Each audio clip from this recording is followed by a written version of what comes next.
Hello and welcome to Criduckal Hit. I'm Joe. With me we have Luke and Joel. Do you guys want to say hi?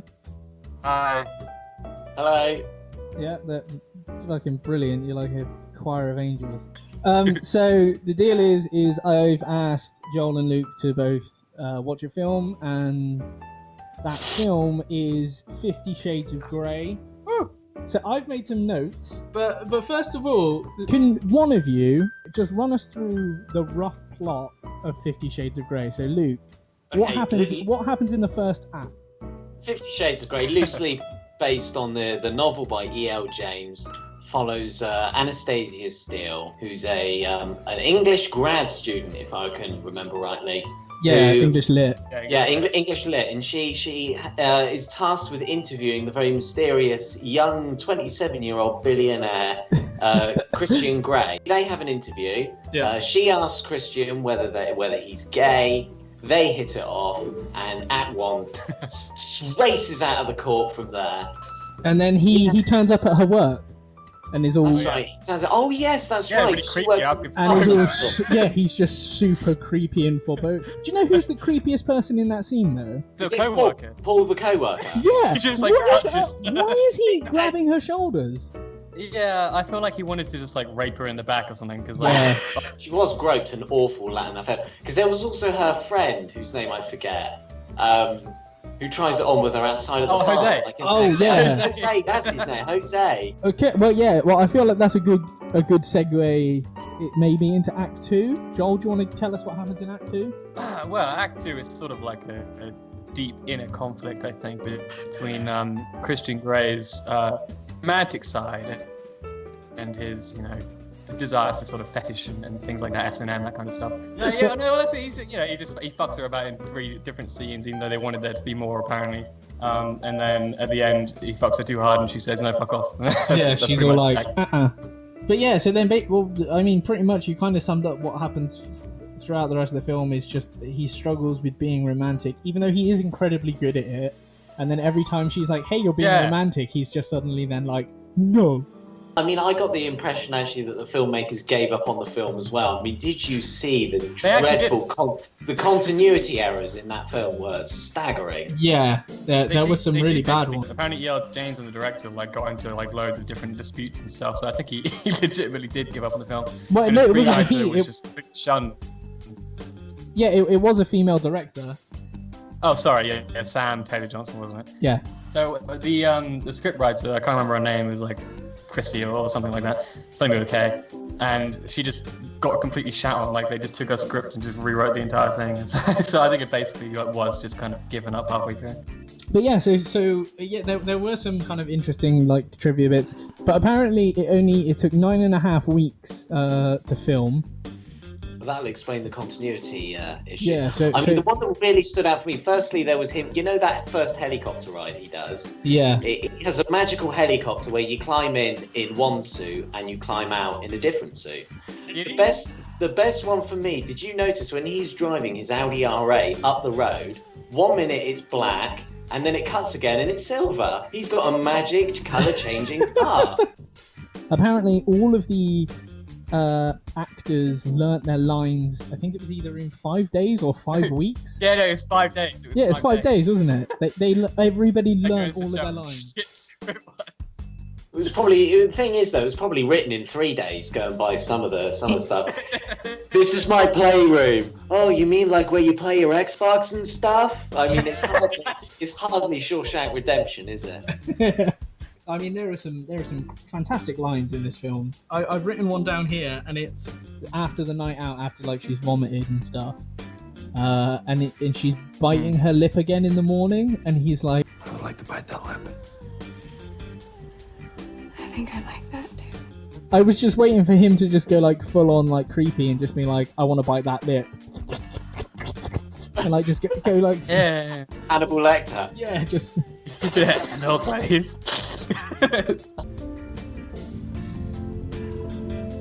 My tastes are very singular.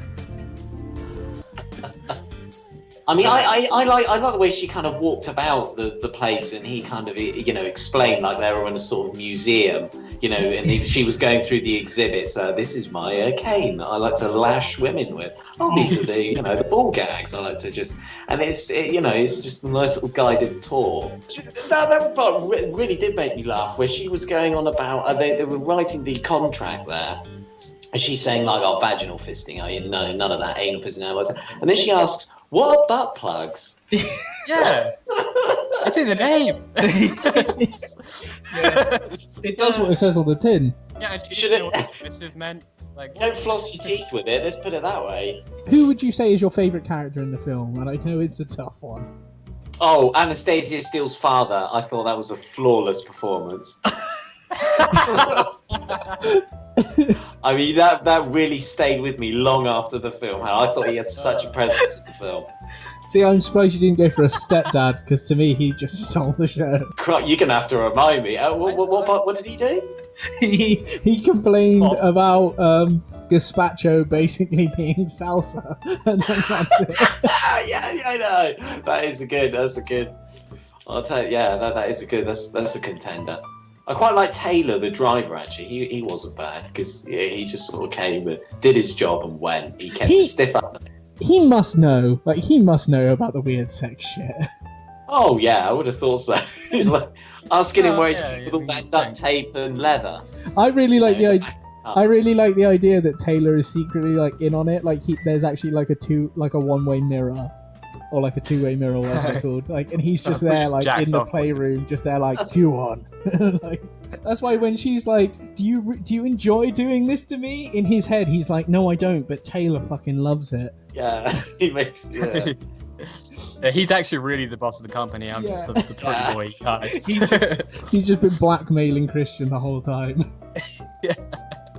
That's a good twist. The black. Yeah, he's. That would Christian. Be a good twist.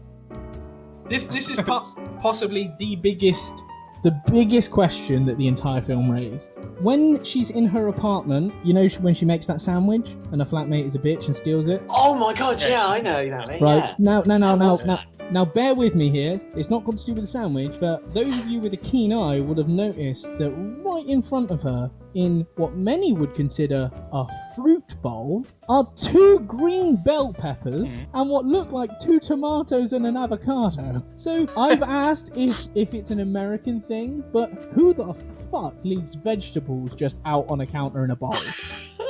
I thought she got out of the fridge. No, it's just there. She's not making the sandwich with it. It's honestly, the whole film, I couldn't stop thinking about it. I was thinking, is she making like guacamole, or is she making salsa or something? Like, what I like to think is, like, on the day that they shot that scene, is they sent someone out to like somebody that furnishes the set, and they were like, "I'll just pop a fruit, like, can you just pop a fruit bowl in it, like make it colourful, maybe some like green and red in there." They're like, "Oh, we kind of ran out of fruit," and they're just like, "Oh, what do we have on hand?" It's like, "Oh, broccoli."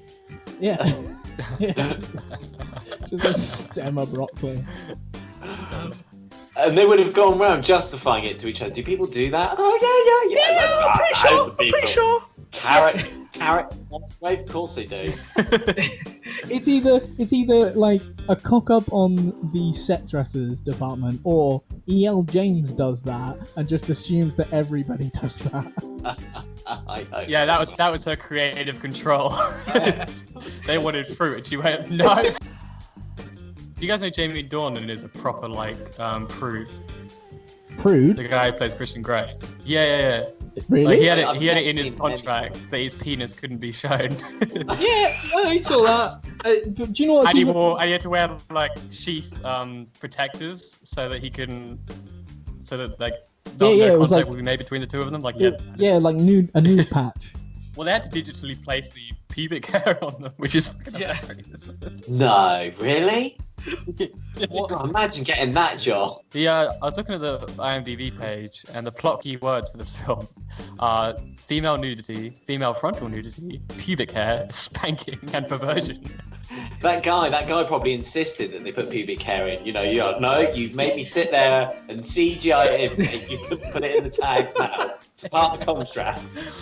Well, what I want to know is, like, because I couldn't bear to sit through the credits. Like, as soon as the film finished, like, I was like, fuck this, I'm out. Yeah, But I'm kind of tempted to go back through the credit and actually find if he's credited as, like, assuming it's a man, this could be incredibly sexist of us. Well, like, I'm not saying that only well, men. you say that, but it is only women that worked on this film. I mean, E.L. James wrote it. She said that there must be a female scriptwriter. She wouldn't accept a male scriptwriter. There must be a female director. She wouldn't accept a male director. So yeah, she obviously went out and found the one female pube CGIer out there.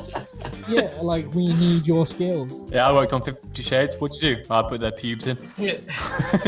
Apparently, I don't know about you, but when I was talking to my girlfriend about it, and I was saying about the final scene, and like I thought the ending was weird. Apparently, we may have watched like an extended version.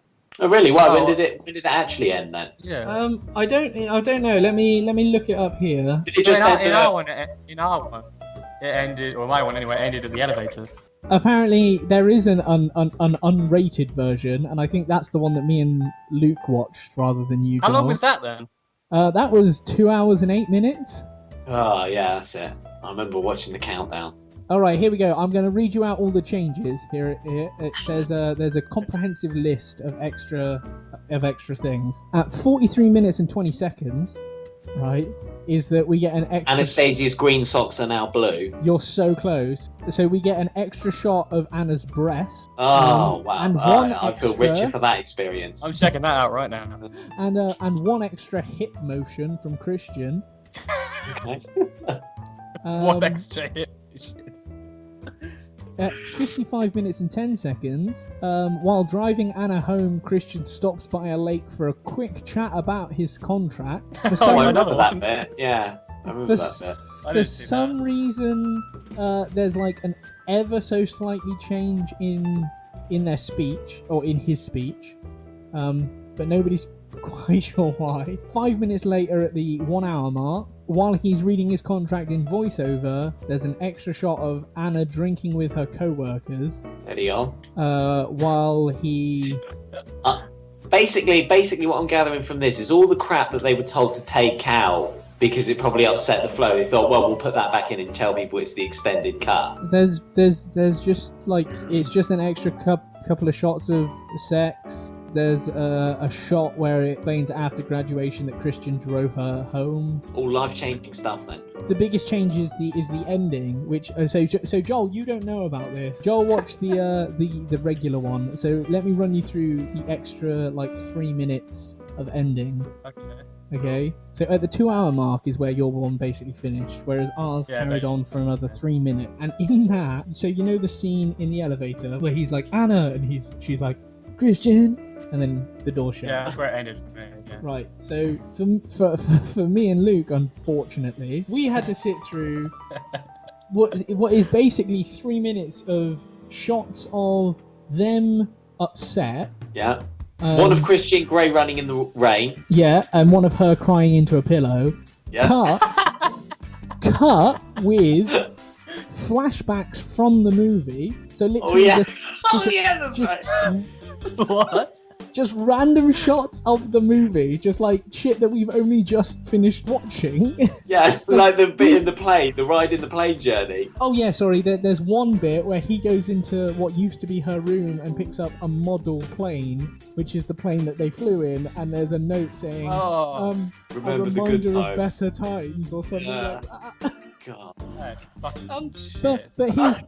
But here's the real piece de resistance, and that is the very final shot is of him sat in a business meeting with his head in his hand, like really grumpily, and then like mid-meeting he just like pushes his chair back and just storms out the room, and that is the final shot of the film. And then it just ends.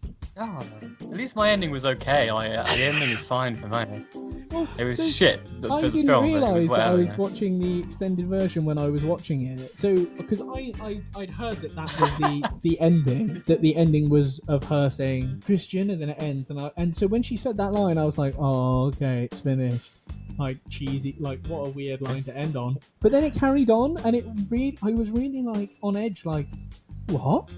Is it about to be better? And then when the actual ending happened, I genuinely, like, it was like jaw to the ground. Like, I couldn't believe what I had seen of just the sheer pointlessness on display. So, on the wider sense, though, overall, what did you think of the film? To be honest, it wasn't as bad as I thought it was going to be, but it was just really boring.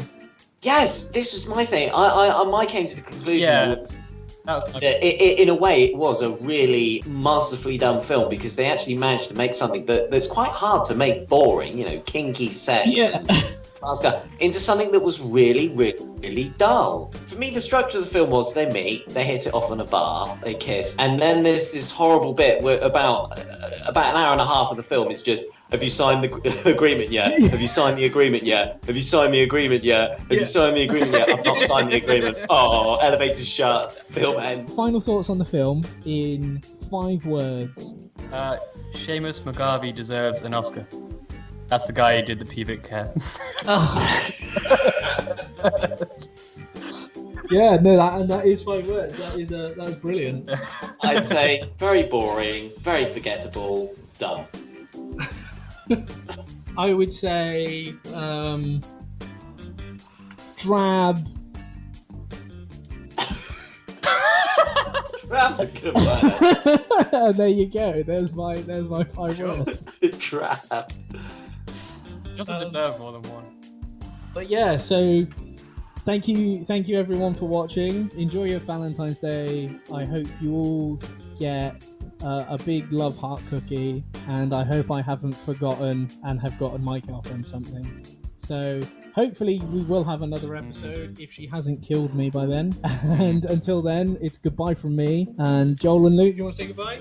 Yeah, I suppose. Goodbye and farewell. Have a happy Valentine's Day.